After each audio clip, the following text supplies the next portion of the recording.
तो good evening students, तो good evening all of you. इन 2 दिनों में जो आप लोगों ने पढ़ा, कई क्वेश्चंस ये हुए हैं, तो टाइप 1, टाइप 2, टाइप 3 करते करते टाइप 12 तक।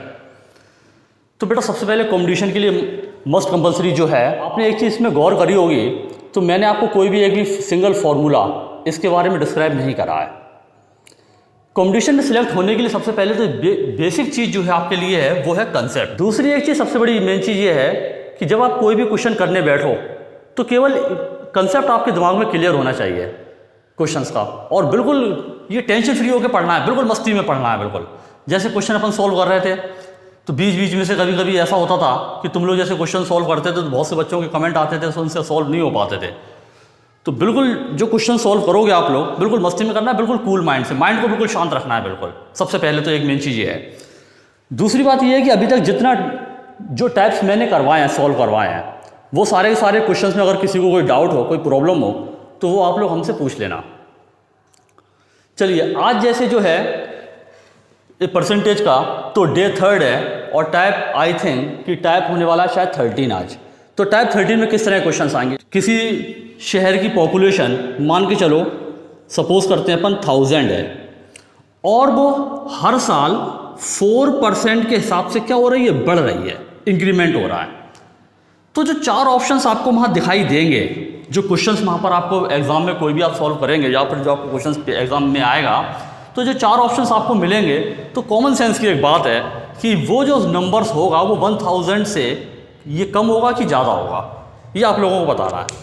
पॉपुलेशन में इंक्रीमेंट हो रहा है, पॉपुलेशन बढ़ रही है, तो सीधी सी बात है जो ऑप्शन होगा वो इससे कैसा होगा, ज़्यादा होगा। वो भी कितने साल के बाद? आफ्टर 2 ईयर्स, तो 2 साल के बाद की बात हो रही है।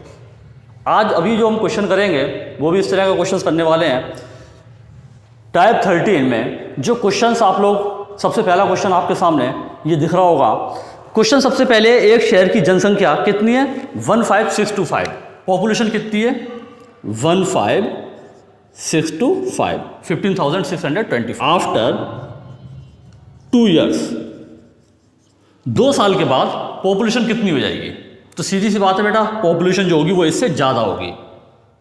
कैसे करेंगे? नॉर्मल कैलकुलेशन है, 15625। मैंने क्या कहा था आपसे कि आप यहाँ पर एक लाइन वो लिखें कि फाइनल आंसर तक पहुँच जाएं। तो वो लाइन कौन सी है? वो लाइन है ये, कितने परसेंट है? 4% के हिसाब से क्या हो रही है, बढ़ रही है। तो परसेंट में जोड़ के लिखना होता है 104/100, 104/100।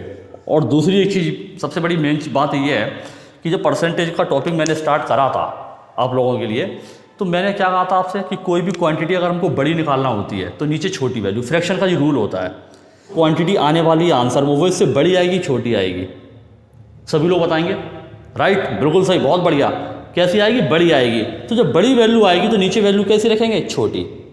अब छोटा बड़ा कैसे देखते हैं? परसेंटेज में इंक्रीमेंट है, तो एक तो क्वांटिटी आपके पास हो गई है 104, और एक क्या हो गई है 100। इन दोनों में कौन सी छोटी है? तो 100, तो 100 को नीचे लेके आएंगे। टाइम पीरियड कितना है? 2 ईयर्स, तो 2 बार इंटू। टाइम पीरियड अगर होता कितना, आफ्टर 3 ईयर्स बोलता, तो हम एक बार फिर से कर देते। इस कैलकुलेशन को सॉल्व करेंगे और जल्दी से आंसर बताएंगे सभी लोग। बिल्कुल सही। चलिए नेक्स्ट टाइप पे आते हैं, टाइप 14। टाइप 14 में क्वेश्चन है, एक व्यक्ति अपनी आय का 75% क्या करता है? खर्च करता है। 75% क्या करता है? खर्च करता है। एक्सपेंडिचर कितना उसका? 75% खर्च करता है। तो बेटा इनकम जो होगी, क्या कहा था मैंने? 100%। 75% क्या करता है? खर्च करता है। इनकम का रूल सब लोग समझते हैं, क्या फॉर्मूला था कि इनकम इक्वल टू उसके खर्चे प्लस उसकी सेविंग। ध्यान रखेंगे इसको। तो उसकी इनकम कितनी बढ़ा दी गई है? 20%। माने अब उसकी इनकम जो हो गई है वो कितनी हो गई? 120%। क्लियर है ये बात? अब 10% बढ़ा देंगे तो बहुत से लोग क्या कर देंगे यहाँ पर 85। बस सबसे बड़ी मिस्टेक यही हो जाती है। इसका 10%, 75 का 10% कितना हो गया? 7.5। 75 में ऐड करो 0.5, 7 + 5, 12 का 2, 1 कैरी, 82.5। तो माने अब उसके खर्चे कितने हो गए? 82.5। 7 जो कितना परसेंट है बेटा? जो 10% फाइंड करेंगे किसका? इसका।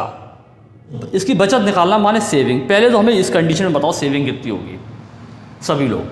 ये उसकी इनकम है, तो इनकम माने 100%, 75% उसके खर्चे हैं, तो सेविंग, तो 75 को यहाँ भेजो, माने 100 माइनस 75, तो 25% क्या कर लिया उसने, सेविंग करी यहाँ पर। इस कंडीशन में देखें आप लोग, बात किसकी चल रही है, सेविंग की। तो सेविंग का डिफरेंस कितना हो जाएगा, माइनस कर दो इसको 12.5, ठीक है 12.5, तो 12.5 डिफरेंस ऊपर रखते हैं, नीचे वैल्यू कौन सी आएगी सेविंग की 25, तो 25 को नीचे रखो, इनटू परसेंटेज की बात कर रहे हैं तो 100, पॉइंट हटाओ, कैंसिल करो, 5 टू जा 10, 5 5 जा 25, 5 टू जा 10, 5 5 जा 25, 25 टू जा 50%, तो 50% is the right answer, means option number A is the right answer. इस तरह का कोई भी क्वेश्चन अगर आएगा तो आप आई होप कि आप लोग क्वेश्चन कर लेंगे सॉल्व। चलिए, तो next type number 15, type number 15 इसको सॉल्व कर देते हैं जल्दी से। चलिए, टाइप नंबर 15, देखिए बेटा, जिन लोगों का 11th या 12th में मतलब मैथमेटिक्स का बेस नहीं है, तो उनके लिए थोड़ी सी प्रॉब्लम क्रिएट हो सकती है। सेट थ्योरी में एक टॉपिक होता है तो वेन डायग्राम का।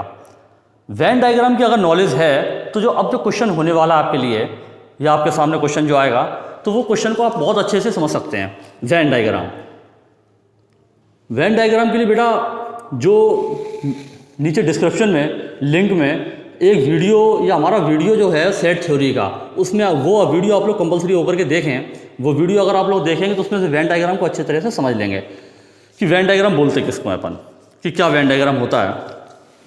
अब क्वेश्चन देखिए आप लोग, क्वेश्चन क्या है, किसी परीक्षा में कुल विद्यार्थी का तो 35% हिंदी में, 45% इंग्लिश में फेल हैं, तथा कितने 20% स्टूडेंट जो है वो दोनों विषयों में फेल हैं। अब हिंदी और इंग्लिश की बात कर रहे हैं ये लोग, हिंदी और इसमें किसी में फेल हो गए हैं। पास का क्वेश्चन नहीं है, पास का क्वेश्चन, पास का नंबर आपको निकालना होगा, फेल का आ जाए पास का आ जाए, किसी में पास होता है किसी में फेल होता है। तो बात किसकी चली, देखो वेन डायग्राम बनाते हैं आपके सामने, ये देखना बहुत इंटरेस्टिंग टॉपिक है बेटा, बिल्कुल 100% माइंड से बैठना है।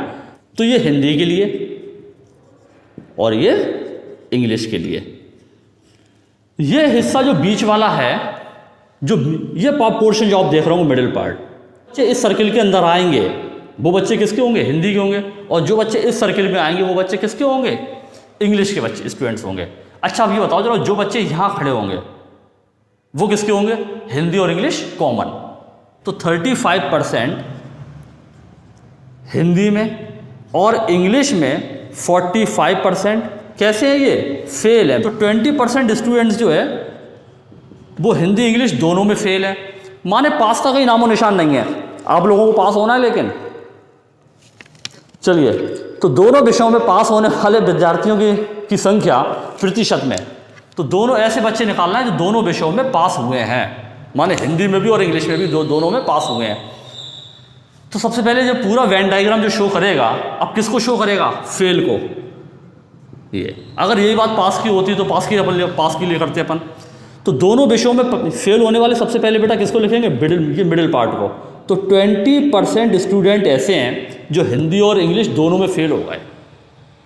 अब सुनना जरा गौर से, यहाँ से पूरा सिनेरियो देखना। 20% स्टूडेंट किस में फेल हो गए, हिंदी और इंग्लिश दोनों में। 35 स्टूडेंट केवल हिंदी में फेल हैं, तो 35 बेटा यहाँ पर ऐसा कौन सा नंबर पुट करें कि 35 हो जाएं। I think 15%। ऐड करो दोनों को, देखो पूरा सर्किल आ गया। 20 + 15 मीन्स 35। यहां देखें इंग्लिश में 45% किस में फेल हो रहे हैं, इंग्लिश में फेल हो रहे हैं। सारे बच्चे ये फेल हो रहे हैं, फेल का है 45% फेल हो रहा है किस में, इंग्लिश में। तो यहां कितना लिखते हैं 25। तो आई थिंक 45 हो जाएगा। तो ये सारे अपन ने क्या कर लिया, एक वेन डायग्राम एक अपन ने जनरेट कर लिया है। अब पूछा क्या है, तो दोनों विषयों में पास होने वाले, ठीक है, पास होने वाले विद्यार्थियों की संख्या। तो सबसे पहले इन सबको ऐड करो, 25 + 15 40 50 60। तो माने इसका मतलब ये हो गया 60% स्टूडेंट फेल हो चुका है। अब क्वेश्चन देखो कितना आसान हो गया। अब आप लोग देखें, टोटल स्टूडेंट, मैंने क्या कहा था, कंसेप्ट इज द पावर। बेटा कंसेप्ट को पकड़ना है, कंसेप्ट बार बार भूल जाते हो तुम लोग। कंसेप्ट क्या है, कोई भी नंबर अपने आप का कितना होता है, 100%। तो 100% स्टूडेंट थे, इसमें फेल कितने थे, फेल हो गए हैं 60%। 60% फेल हो गए। अब कोई भी बच्चा बता देगा, बताओ अच्छा तुम लोग, तो पास कितने होंगे, माइनस कर दो इसको, 100 - 60 कितना हो गया, 40%, राइट। 40% स्टूडेंट कैसे हो जाएंगे, पास हो जाएंगे। पास होने वाले स्टूडेंट्स कितने हो जाएंगे, 40%। टोटल परसेंटेज कितना था, 60% फेल हो गए। अच्छा, कभी कभी संख्या पूछ लेते हैं। अब क्वेश्चन कैसे कैसे आ सकता है यहाँ से, कि क्वेश्चन ऐसे भी आ सकते हैं कि जो बच्चे फेल हुए हैं, तो फेल होने वाले बच्चों की संख्या बता दें, या ऐसा बोल दें कि पास होने वाले बच्चे जो हैं वो 1 2 3 5 6 इस तरह से हैं। तो इसको किसके इक्वल कर देंगे, इसको इक्वल कर देंगे 40% के, क्योंकि ये पास वाली परसेंटेज थी। और 1 कितनी वैल्यू निकाल लेंगे, तो 1% की वैल्यू निकाल लेंगे। ये भी पूछ सकते हैं कि टोटल स्टूडेंट कितने थे, तो 100% की बात कर लेंगे। आप सब लोग जानते हैं उसको। चलिए, आई होप कि ये वीडियो आप लोगों को अच्छे से समझ में आया होगा। तो परसेंटेज का टॉपिक, बेटा परसेंटेज का कोई भी क्वेश्चन टाइप 1 से लेकर के, अपन कहाँ से स्टार्ट हुए थे, टाइप 1 से अपन स्टार्ट हुए थे, करते करते टाइप 15 तक अपन आ गए। तो एक एक टाइप को मैंने जो कोशिश यही करी है कि एक एक टाइप में एक एक 2 क्वेश्चंस आप लोगों को करवाते रहें, ताकि आपकी प्रैक्टिस भी हो जाए। प्रैक्टिस होने के बाद कोई भी बुक आपके पास मैथ की हो, कोई भी, उसमें से आप लोग अपने क्वेश्चंस की प्रैक्टिस करें। और आपने देखा होगा जो कंटेंट बेटा आप लोगों के लिए मैं लेके आया हूँ, ये कंटेंट, ये रिसेंटली जो अभी एग्जाम्स चल रहे हैं, एसएससी, बैंक, रेलवे के, साल भर के अंदर का कंटेंट, जो रिसेंटली कंटेंट है, वो कंटेंट आपके लिए है ये, ठीक है। लास्ट में बेटा जाते जाते बस आपके सामने एक लाइन और बोलेंगे। क्या है कि सबसे बड़ी चीज़ है कि जो कोचिंग की, जो हम लोगों की कोचिंग है, उसकी टैगलाइन क्या है, तक आप लोग वहाँ तक नहीं पहुँच सकते हैं। तो प्रैक्टिस करते रहिए, रेगुलर प्रैक्टिस चाहिए, रेगुलर। Thank you.